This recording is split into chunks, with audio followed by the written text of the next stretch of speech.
புலி வருது அப்படின்னு சொல்லி கடைசியில் புலி வந்துருச்சு. ஃபியூவல் ஷார்ட்டேஜ் வரும், எல்பிஜி ஷார்ட்டேஜ் வரும், ஒருவேளை கோவிட் மாதிரி ஒரு லாக்டவுன் வந்துடுமோ அப்படின்னு சொல்லி போட்டு சும்மா எல்லாம் ஒரு அசம்ஷனில் போட்டிருந்த வீடியோ இன்றைக்கி நம்ம பிரைம் மினிஸ்டர் டிக்ளேர் பண்ணியிருக்கிறாரு அப்படிங்கிற ஒரு செய்தி வந்ததுலேருந்து கோவிட் மாதிரியான ஒரு சுச்சுவேஷன் வந்துடும். இந்த டைமில் லாக்டவுன் பார்த்திங்கன்னா it's not because of virus, it is because of energy shortage. அதாவது எல்பிஜி பெட்ரோல் டீசலோட ஷார்ட்டேஜ்னால் வந்துடும் அப்படிங்கிறது கிட்டத்தட்ட உறுதியாயிடுச்சு. பெட்ரோலோட ப்ரைஸஸ் ஒரு வேளை இந்த எலெக்ஷன் எல்லாம் முடிஞ்சோடனே ஒரு கணிசமான அளவுக்கு எக்ஸ்ட்ரா போகும். வர்த்தக சிலிண்டர் அதாவது கமர்ஷியல் சிலிண்டர் ஆல்ரெடி ரெஸ்ட்ரிக்ட் பண்ணியாச்சு. டொமஸ்டிக் சிலிண்டர் பார்த்திங்கன்னா நாள் தள்ளி போட்டாச்சு. இது மாதிரி நிறைய ரெஸ்ட்ரிக்ஷன் பார்த்திங்கன்னா இப்போ பார்த்திங்கன்னா ஒரு பிளைண்டாக வந்தாச்சு.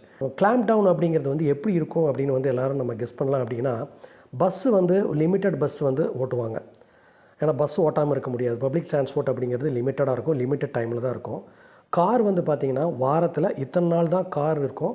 மற்ற நாளில் பார்த்திங்கன்னா நோ டிராஃபிக் டே அப்படின்னு சொல்லி வச்சுருவாங்க. அந்த நாளில் பார்த்திங்கன்னா எந்த விதமான ஃபோர் வீலரும் நம்ம எடுத்து ரோட்டில் ஓட்ட முடியாது. அப்படி ரோட்டில் ஓட்டுற மாதிரி இருந்தால் அதுக்கு ஃபைனோ அல்லது வண்டியை அந்த இடத்துல தடுத்து நிறுத்துறதுக்கான வாய்ப்பு இருக்குது. டூ வீலருக்கும் ஒரு வேளை இந்த மாதிரி ரெஸ்ட்ரிக்ஷன் வந்துருமோ அப்படின்னு ஒரு பயம் இருக்குது. சைனா, ஜப்பான் போன்ற நாடுகளெல்லாம் பார்த்தா ஈவன் மலேசியா, சிங்கப்பூர் மாதிரி இடத்துலலாம் பார்த்திங்கன்னா சைக்கிளிங் அப்படிங்கிறது இப்போ நார்மலாக இருக்குது. நிறைய பேர் சைக்கிளில் போகிறாங்க. இப்போது நிறைய பேர் சைக்கிள் வச்சுக்கிற மாதிரி இருந்தால் நான் ஜோக்காக சொல்ல கொஞ்சம் ஓட்டி பழகிக்கிங்க. ஏன்னா திடீர்னு சைக்கிள் ஓட்ட முடியாது, சைக்கிள் ஓட்ட வேண்டிய நிலைமை வந்தாலும் வரும்.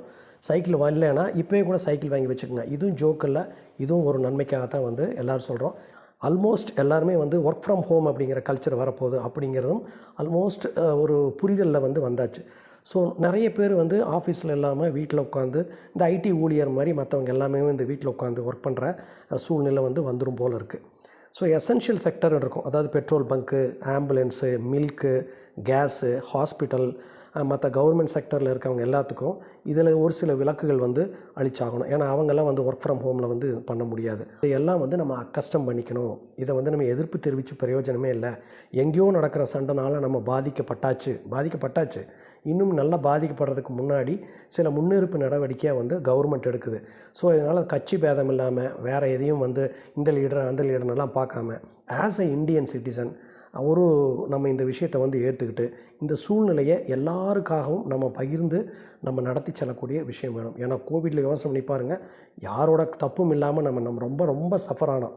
ஆனால் இதில் ஃப்ரீடம் மூமெண்ட் அப்படிங்கிறது கொஞ்சம் தான் ரெஸ்ட்ரிக்ஷன் இருக்குது. இதை என்ஜாய் பண்ணிக்கிறதுக்கு நம்ம இப்போ இருந்தே ஒரு மைண்ட் செட்டு கொண்டு வந்துடுவோம்.